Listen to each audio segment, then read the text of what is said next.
welcome to the SewVerdict with Cindy and Tammy. Hey everyone, I am Tammy Christensen. I'm the owner of the Sewing Cafe here in Georgetown, Ontario. And today we are doing our first episode of SewVerdict. So this is where we're going to basically do a pattern review of a pattern we've been making in store. I have with me Cindy, our sample maker in store, who does fabulous work, but she's chosen to be a little bit like Wilson on Home Improvement. If you remember Tim the Toolman Taylor. Wilson, you never really see his face. Cindy's just going to stay off screen, and you know what? I respect that for her. But I still want you guys to hear her feedback because she's the one sewing the patterns, and she has really good insights to share. So today we are doing the Pattern Emporium Starstruck side tie top, and we have two samples here that we made in store. I guess the first thing we're going to do is talk about the fabrics that we chose. This is a knit pattern, so we've chosen two knits. The first, way over to the side here, is this beautiful pink. I think it's called raspberry. Whoa, sorry lady. So this is our Luxor knit, and this is in the Magenta. So this is 92% rayon. I believe it's rayon from bamboo, and 8% spandex. So it's lovely to wear, feels wonderful. And I don't know if you can see it on screen or if the mysteries of video have kind of hidden it. I wore it this weekend. I was so excited to have this top made up, and I am so ready for spring and the bright colors. I decided to wear the top, and it's kind of been sprayed by salad dressing. So I tried to get it out with some soap in my hotel room, and it didn't work. But Cindy and I were scheduled to do this video today, and I did not have time to wash it because I literally came home and fell asleep. Or iron it. Why would I iron it, Cindy? It's a knit. Cindy likes to tease me because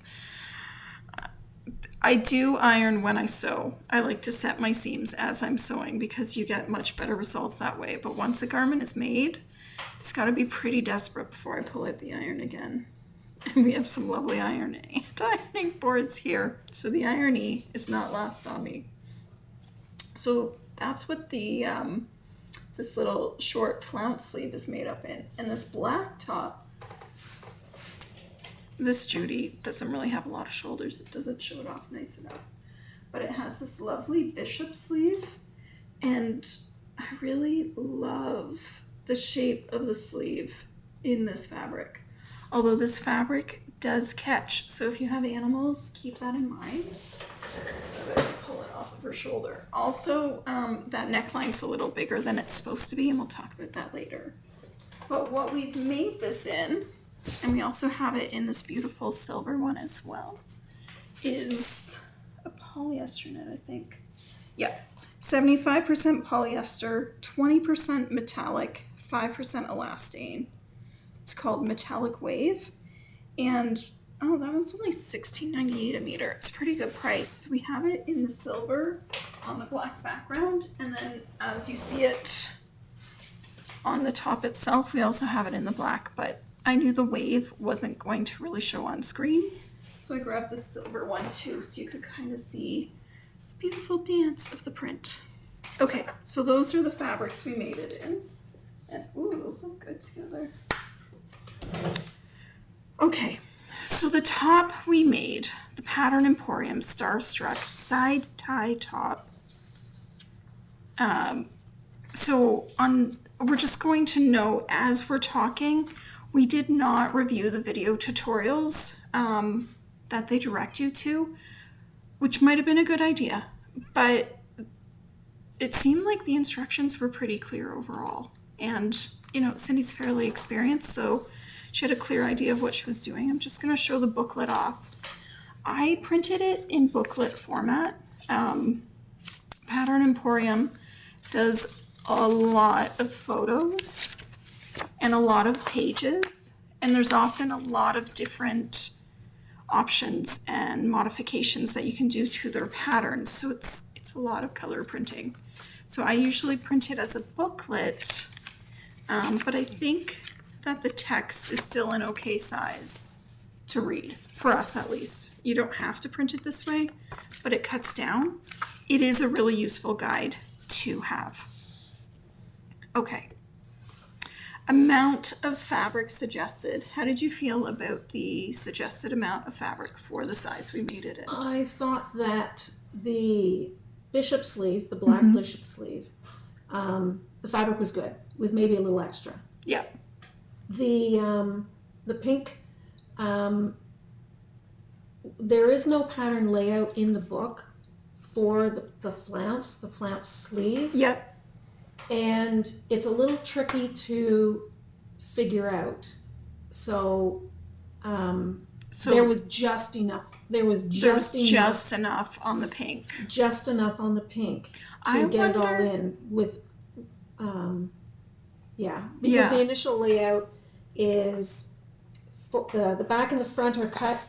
Yep. With the fabric folded in half, as well as the neckband. So this is the layout plan here. And then you have to use a fabricated fold. Yep. To do the flounce sleeve. And because the flounce, you need to pay very close attention to it, because the flounce sleeve it's cut on is fold. cut on the fold here and here. Which, if and you're then you cut this out. If you're a newer sewist, you might miss that this symbol means that you're cutting on the fold, because it doesn't say cut on the fold there. And you have to make sure you cut two on the fold. Although it does say that here. So it's not like she hasn't given us the instructions. It's just, we have learned from teaching garment making that when we do the arrow like this, we like cut on the fold here to stop our newbies from just slicing and dicing there.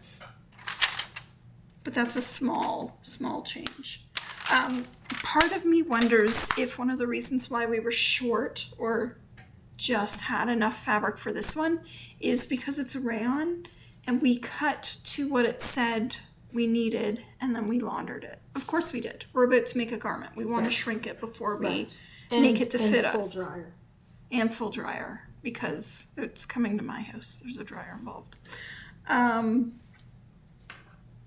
Yeah, okay. So that's the amount of fabric that we had. So the suggestions were okay. I mean, it was tight on the pink, but it worked. And there's a lot of fabric in these sleeves, right? There is. Arguably almost the same amount of fabric as here, I think. Just because it's placed differently. It's a different layout. Yeah. And because it's on the fold. Mm-hmm.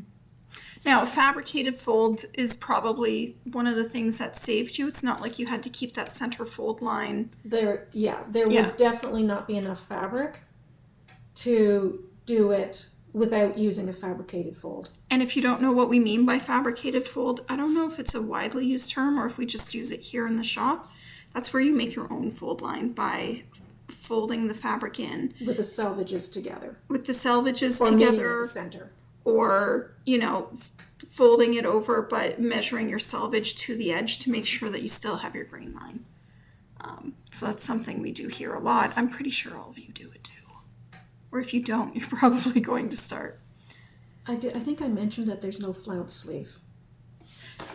There's no flounce sleeve cutting instructions. Cutting layout in the instructions. There are other... Something to pay attention to is there are... it's advisable to read the full book first, which is something I rarely do. But because there are different instructions that you have to refer to all over the book, like 2 different pages for cutting layouts. Yeah, so you start on, I think that's page 9, and then you have to jump to page 17 for your cutting layout, and yeah. So part of me is like, there's a lot of different information in here. I kind of understand why you're jumping around. But it's necessary to look through it because the seam allowances are on a different page Cutting layouts are on different pages. Sleeves are on different pages, and you have to flip-flop back and forth. So you would want to find all the information before you actually started to sew. Although I do see a seam allowance here. They are in some places. Yeah. But it's not as consistent as maybe you need when you're starting and stopping the project at different points. Okay. Good instructions though overall. Like, there's a lot of information here. There is a lot of information. Okay. So cutting was great instructions overall, but it's split in two places. There was no cutting layout for the flounce sleeve, and we had to use a fabricated fold, which we're fine with. Pattern instructions overall, how did you find them? They were good. Yeah. I would recommend looking at the tutorials if you're a beginner sewer. Yeah.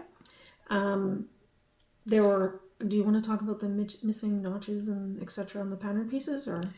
Yeah. You know what? Let's talk about that. Let's also talk about the fact that it is notches.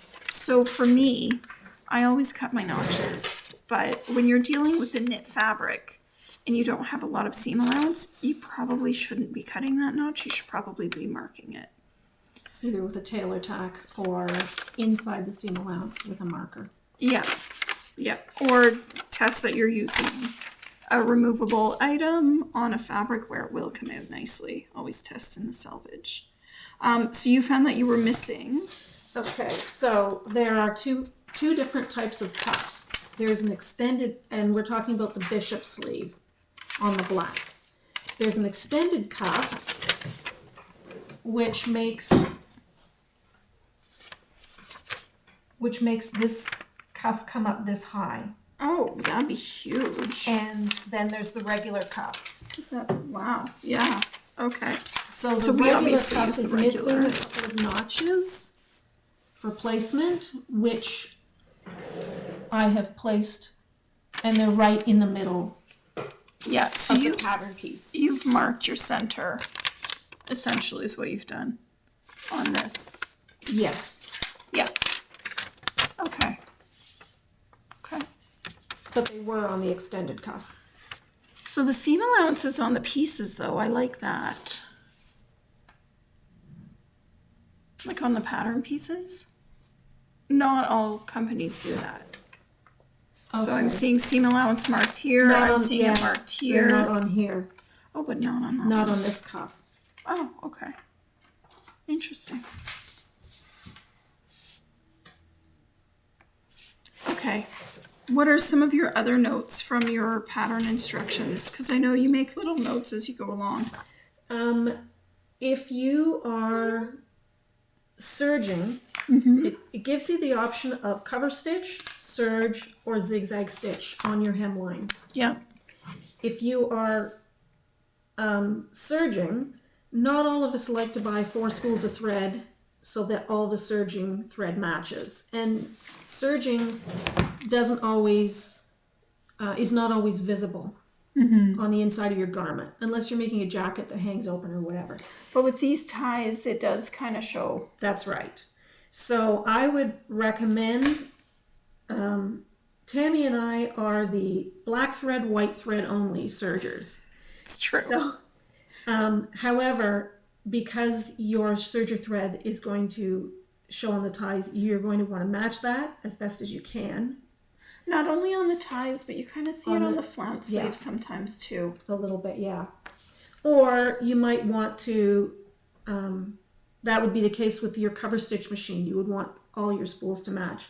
Or go the zigzag route, so that you don't have to use different or all the same serger and cover stitch colored threads. Also, the next time I might not serge the edge. It calls for this to be serged, the seam line in the armhole to be serged. The cuff on the bishop.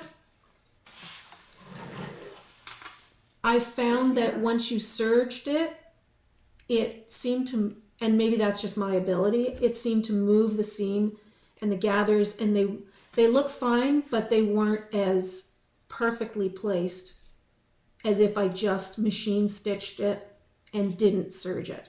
Oh, okay. And I mean, And it's not going to fray because it's a knit. yeah, yeah. So that would have been maybe a preference that I would have done next time. And Tammy wanted to explain the reasoning why this neckline. Yeah, this neckline's bigger. Is bigger. Because the nature of the fabric and Tammy being sensitive to the... I'm a whiner, guys. I didn't want itchy metallic fabric next to my neckline here.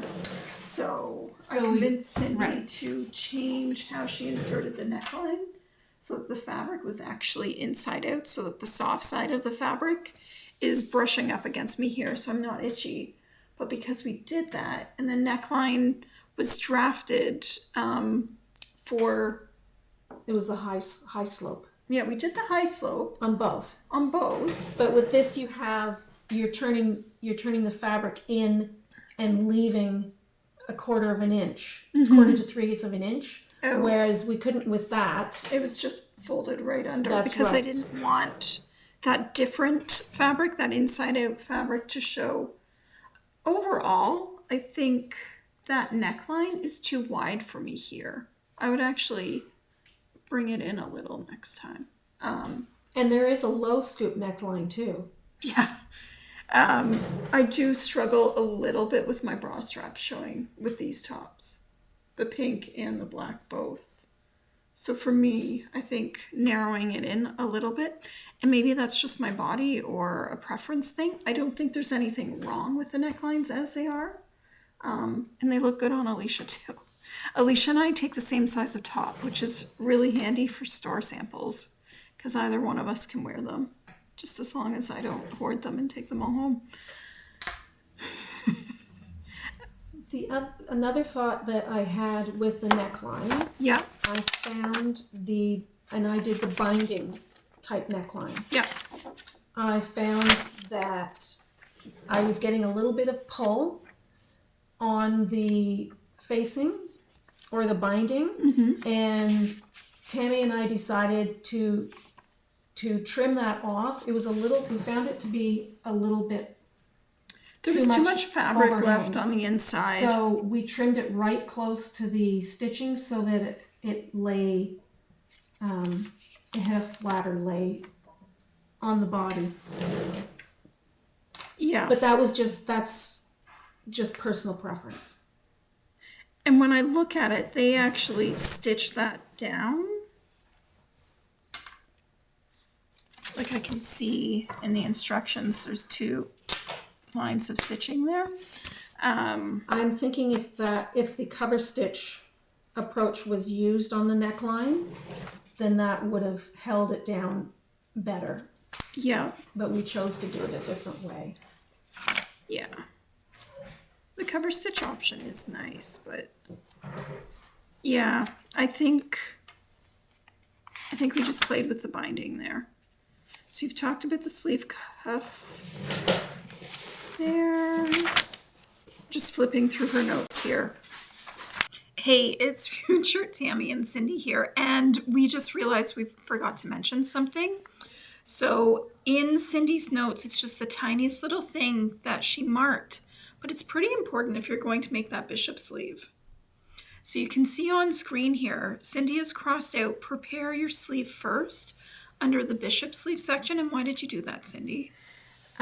By preparing your sleeve first, it suggests that you stitch the sleeve seam, which is not going to work well if you go to the bishop sleeve instructions. It mentions to ease stitch the bottom of the sleeve, add it to the cuff, and then to stitch the sleeve seam after that. So if you prepare your sleeve first, you're going to have it already sewn all the way up. That's and right. That's not what you want to do. That's not the way it's mentioned to put the cuff on that way. And you guys might feel like we're being a little bit nitpicky here, and that's not really the purpose of this. This is just the things I want to know before I make the pattern. Just a couple of things that we noticed or that we have chosen to do differently. Yeah, and overall, I have to say we've been pretty happy with this pattern. Oh, absolutely. The instructions are terrific. All the information is really good. And I can't stress enough to go on to Kate McCauley's website and look at her videos. This has a pretty unique way that you're cutting it out. Maybe we should talk about that quickly. So actually, let's talk about fit and my sacrilege that I did. So I fit the 16 in most places, but I wanted a little bit more ease at my waist because that is my widest point. So we graded from a 16 to an 18 at the waist. I basically took it from the center back notches down and drew a line there, which is a bit sacrilegious. And I'm pretty sure if we go back to the Vogue book of fitting, that is not how they would have done it. It was a bit of a hack job. I think it turned out just fine though. And the fabric is it's a loose enough fit that you're never going to see that the center back seam is a little out of whack. Yeah, like when we turn this mannequin around, you'll probably be able to see the center back seam on it and not me. Like, it would never pulls see because of the tie, but you're not. You would never seeing notice that it comes out more there. I've got enough junk in my trunk. I can fill that no problem. Like I don't even, yeah. With the fit of this, I wasn't really concerned. I just did it. And maybe I'm wrong. And there might be a few of you going, what on earth did you do? But I'm really happy with it. Like the fit of the pattern has been absolutely lovely. The only other thing to note, if you are making the flounce, pay close attention to the cutouts of these sleeve holes, the different armholes. If you're making the flounce, these notches here are not needed because the flounce is divided in quarters. So eliminate those on the flounce. Oh, okay. The flounce sleeve. That's fair. Less marking for you all. In terms of cutting out the pattern though, if I hold this up, it's folded on the center front seam right now. So you can see. So it's one big pattern piece. And we did have to tape it together because it's so big. Oh. And it also tells you to do that. Yeah. When you were taping together your pattern pieces, so you can see that we folded this to put it into storage. We'll probably pull this out and make it again at some point. And to do that, I'm going to want to iron it flat. So the tape that we have used on this pattern, and I don't know if you can see it, it's a bit of a weird color. Sometimes it's yellow, sometimes it's blue. That actually is tape, heat transfer tape. It's used typically to hold things in place while you're sublimating or holding something like a vinyl transfer in place before you heat press it. And the reason why I've done that is because I need to iron this without having to think about whether or not the tape's going to melt to my iron. It's just, I'm lazy. I just want to iron and not have to think about it. So I just use that tape. You want to what and not think about it? Did you say iron, Tammy? I did. Okay, so I'm going to hold this up to the screen in front of my face. So when Cindy was cutting this out, you can see... Turn it around, Tammy. Turn it around? Yeah. Okay. You can see that the top, you can just cut it normally as if it's on the fold. So the center front is treated as a fold. But when you get to the bottom, what Cindy did, and correct me if I'm wrong, is you cut along here and then across the bottom. Then you unfolded your fabric and your pattern and laid it on top and then cut this little doohickey out there. And then one of the curves. One of the curves. And that's how the pattern suggests you to do it, which is an ingenious way of cutting it out. Yeah, there's fewer seams to sew. So you can kind of see the shape of the pattern piece there, which I quite like. It was a very, very smart way to do it. Okay. Is there anywhere where we went in our own direction and we didn't follow the instructions? I'd say we did on the neckline. Yeah, we changed the neckline a bit. No,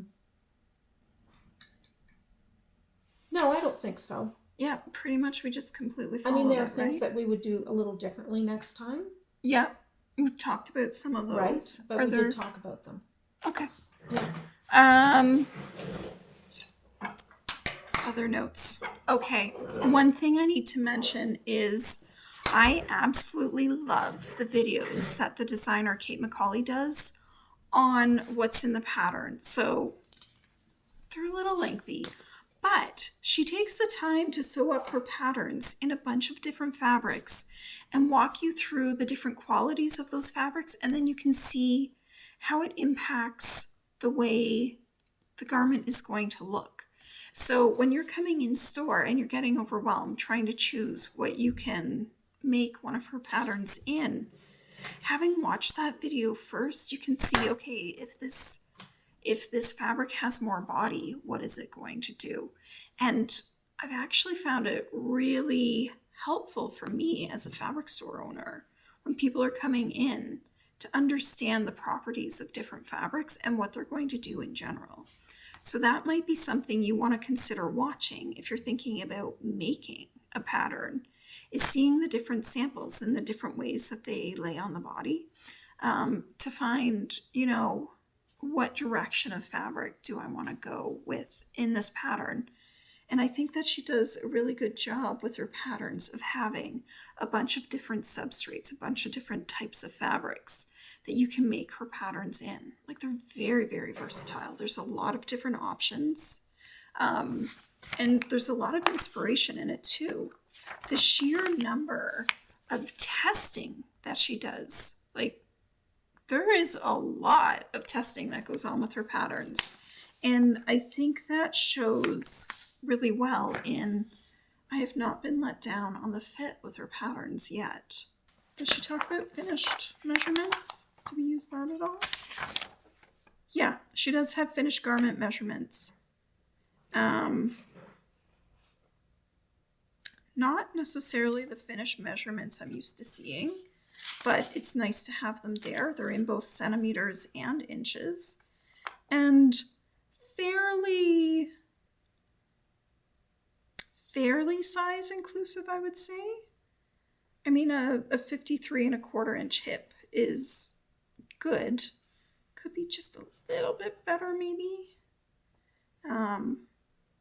And it'd be nice if they went a little bit smaller too. But overall, super happy with her patterns. Okay, so final verdict. Wear it or tear it? I think it's a definite wear it.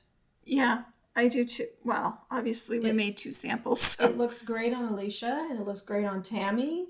It looked great on Catherine. Oh yeah, Catherine put it on too. Yeah.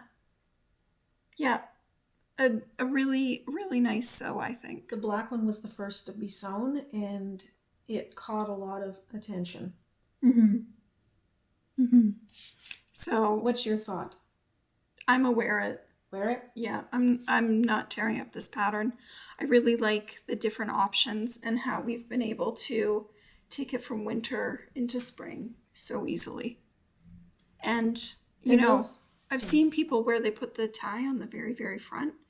I do not want the extra bulk on my body there. On my side, however, I don't mind at all. It creates like a little bit of ruching, and even if I've eaten something I shouldn't have and I'm a little bit bloated, it doesn't really show.